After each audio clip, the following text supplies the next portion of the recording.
Ever wonder how network engineers literally pinpoint the exact invisible spot where your internet connection just dies? Well, welcome to the Explainer. Today, we're putting on our trench coats, grabbing our magnifying glasses, and acting as IPv4 routing detectives. We're going to use real forensic IT tools to solve some of the absolutely most frustrating network mysteries out there. Let's dive right in.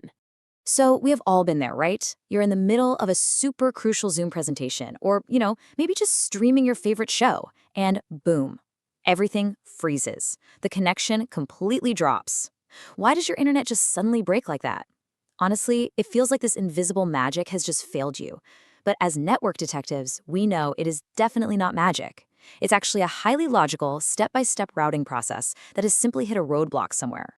In the IT world, a dropped connection usually starts with a support ticket that looks kind of like this. Host X cannot communicate with host Y. That right there is our incident report. It's the classic, age-old complaint that kicks off our entire troubleshooting investigation. Someone, somewhere, cannot reach a specific destination, and hey, it is our job to find out exactly where that chain is broken. But listen, before we completely lose ourselves in IP addresses and routing protocols, we really have to look at the physical crime scene. All those abstract packets of data, they are actually traveling across vast mazes of massive server racks, switches, and literally miles of cabling. A lot of the time, our big routing mystery starts with something as simple as a broken cable or a loose connection. All right, Section 1. The suspects. How routers forward packets. To actually solve a network failure, we first have to understand the normal, healthy life cycle of a packet. You can think of a router as this massive, high-speed postal sorting facility. It gets a package, looks at the address, and has to instantly decide exactly which truck to put it on next. So when a router receives a packet, it performs three very specific actions. First up, it checks the frame check sequence, the FCS, just to make sure the frame didn't get corrupted with errors while it was traveling. If it's corrupted, boom, the router literally throws it in the trash. Second, if it's clean, the router de-encapsulates the frame to reveal the actual IP packet hidden inside. And third, and guys, this is the absolutely crucial part, it compares the packet's destination IP address to its own internal routing table to find the best possible match. But wait a second. Before a router can even think about looking at a routing table, its physical interfaces must actually be working. Just take a look at these interface status codes. Our ultimate goal is always that bottom row right there. Up and up. That means the Layer 1 physical cabling and the Layer 2 data link protocols are both fully functioning. If you see administratively down, well, someone literally typed a shutdown command. And if you see down and down, yeah, you probably have a bad cable or honestly, no cable at all. Okay, so let's say our interface is a beautiful up and up, right? The router happily accepts the packet. It looks at the destination IP, scans its routing table, and finds absolutely nothing. So what happens if the route just isn't in the routing table at all? Well, the router just drops the packet. It's a total dead end. Which naturally brings us to a pretty fascinating question. How do routes actually get into the router's brain in the first place? The absolute simplest way is through what's called a connected route. You see, routers are actually pretty smart. They inherently know about the networks that are directly plugged right into them. As long as an interface is in that magical up/up state and has an IP address assigned to it, the router automatically adds that subnet to its routing table as a connected route. It's essentially saying, hey, I know these guys, they live right next door to me. Moving on to Section 2, the first forensic tool, ping. But what happens when the destination is miles and miles away across multiple different routers? How do we test if data is actually flowing? That's when we pull out ping. Ping is essentially the magnifying glass of network troubleshooting.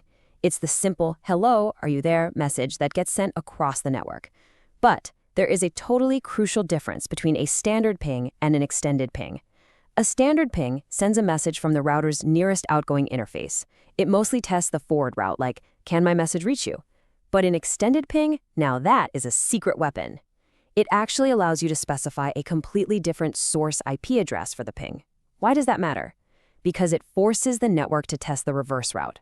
It asks, sure, my message reached you, but do you actually know how to navigate all the way back to this specific address?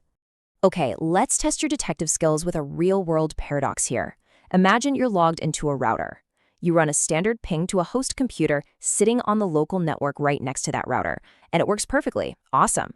But then you run an extended ping to the exact same host computer, and it fails completely. No way, right? How is that even possible? Who is the actual culprit here? Believe it or not, the culprit is the host computer's default router setting. Let's think about it. Remember, the standard ping came from the router's local interface, which is the exact same subnet as the host. The host didn't need any special instructions to reply to a local neighbor. But the extended ping? That used a source IP address from a completely different subnet. When the host tried to reply to it, it looked for its default gateway, the setting that tells it how to talk to the outside world. And because that setting was either missing or just wrong, the packet died right there on the host. Mystery solved. Let's jump to Section 3, the ultimate tracking tool, traceroute. Ping is totally great for telling us if a packet died, but honestly, it's terrible at telling us exactly where it died. When a ping fails somewhere out there in a maze of 10 different routers, we need our heavy-duty forensic tracking device, traceroute. Now, to understand traceroute, you have to understand this brilliant little mechanism called time to live, or TTL. Think of TTL as essentially an exploding countdown timer strapped to every single IP packet. Every single time a packet passes through a router, that router subtracts 1 from the timer. If the timer hits 0, the router drops the packet and fires an error message back to the sender. This whole thing exists just to prevent lost packets from looping around the internet infinitely forever. So, the really cool part is how traceroute weaponizes this exact TTL feature. It intentionally sends out a packet with a TTL of exactly 1. Boom. The very first router hits 0, drops it, and sends back an error, instantly revealing its own identity. Then, traceroute sends a packet with a TTL of 2. It successfully passes the first router, but it dies at the second. Boom. The second router reveals itself. By just incrementing the TTL one by one, traceroute systematically maps out every single router hop along the entire path to the destination.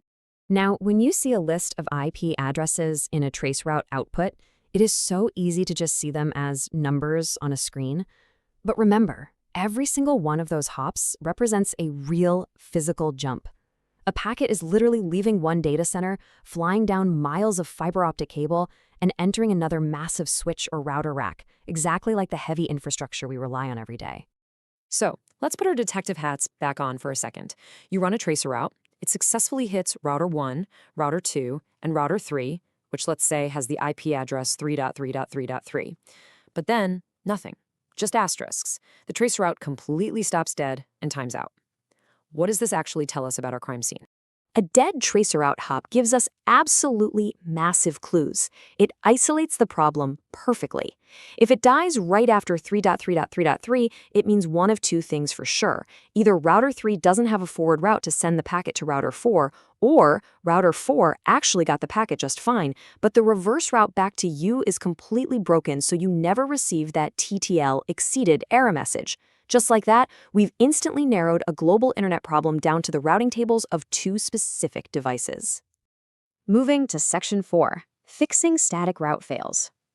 So while routers can totally learn routes automatically through complex protocols, engineers very often manually configure static routes themselves. And because actual human beings type them in, well, they are incredibly prone to human error. When a static route fails to appear in a routing table, I immediately run through this rapid-fire mental checklist. First off, is the subnet math correct? Literally, a single typo in a subnet mask breaks the entire thing. Second, is the next hop IP address actually reachable? The router's not going to use this static route if it doesn't even know how to reach the next router in the chain. And third, just like we discussed earlier, is the outgoing physical interface actually in an up/up state? Now, imagine a router has multiple routes that could technically all match a packet's destination. How does it actually choose? It uses a strict rule called the longest prefix match. This means the router will always choose the route with the most specific subnet mask. If it has a broad default route for the whole internet, but also a highly specific static route for a single server, it will always follow the most specific longest prefix instruction. And this brings us to a pretty harsh reality perfectly summed up here. A static route is only as good as the input typed into the IP route command. You see, the router does not know your intentions. It blindly trusts you.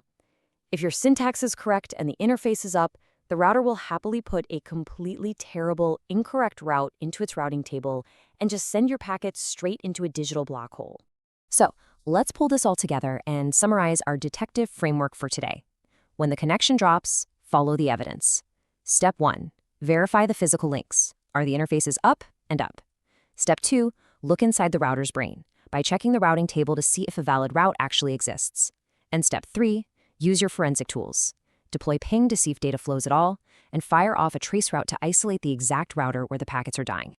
We have definitely covered a lot of ground today, but I want to leave you with a final thought to really put all of this into perspective. Think about the device you are using right now. How many invisible routers, how many routing tables, and how many precise TTL countdowns did your data literally just pass through flawlessly just so you could watch this very explainer? The sheer scale of IPv4 routing happening around us every single second is truly mind-blowing. Thank you so much for joining me on this investigation. Keep learning, and I'll see you next time on The Explainer.